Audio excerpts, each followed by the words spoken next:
Harka fuunee akkam jirtu kabajamtoota daawwattoota sagantaa poolisii Oromiyaa oduu har'aaf qabanneen isinitti himaa dursa oduu ijoo yakkoota dubartootaa fi daa'imman irratti raawwatamu ittisuun gama danda'amu irratti qaamoleen nageenyaa godina Harargee Lixaa mari'atan.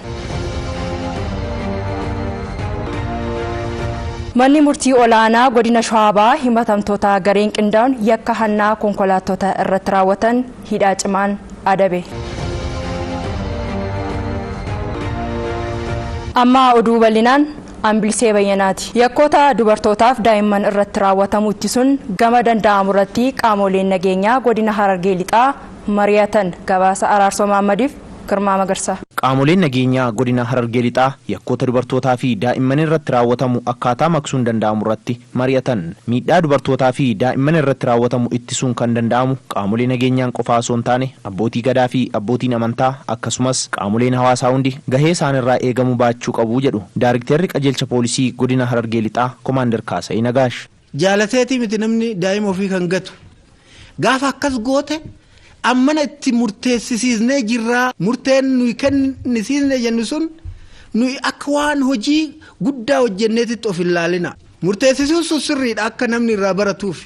Iyyummaadhaan kan goote sun immoo lammaffaa murteen akkasii yoo itti murtaa'u jireenyi ishii nama du'een ala hin jiru dubartiin sun.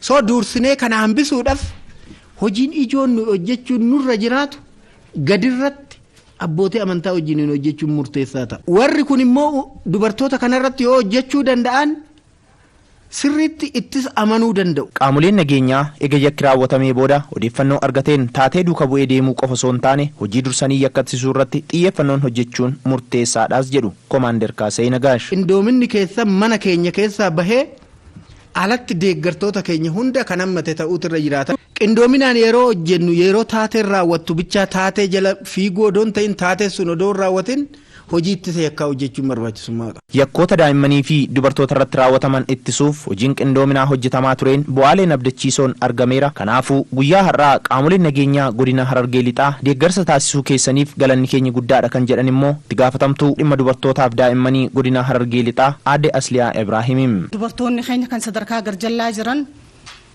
miidhaa fi haqiinsa mimmaaniitiifis isin abdatu.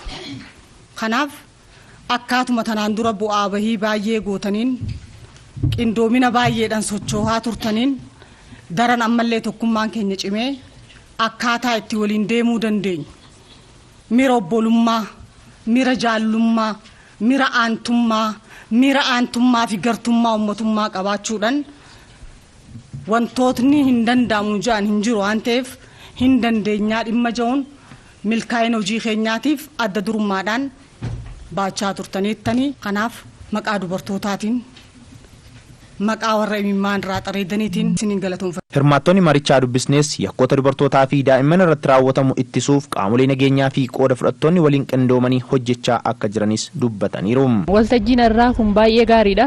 Dhimma dubartoota abbaa adeemsotaa dhimma dubartoota siviilii fi poolisii walii fidanii dabarsuun kun baay'ee gaariidha. Qaamoleen nageenyaa godina Harargee Lixaas marii taa'ameen booda daa'imman maatiin isaanii sababa garagaraan irraa wareegamanii fi namoota HIV'n qaama isaanii keessa jiruuf midhaan nyaataa fi deeggarsa birrii 98 taasisanii namoonni deeggarsa argatanis qaamolee nageenyaa godina Harargee Lixaa galateeffataniiru. Gammachuu guddaan dhagahame kana baay'ee galatoomaan jaan ol fuudheetiin ol guddisee ilaalaa ganaallee galatoomaadha waan qabanii nu cina jiran jennee abdanna nuti akka nama tokko.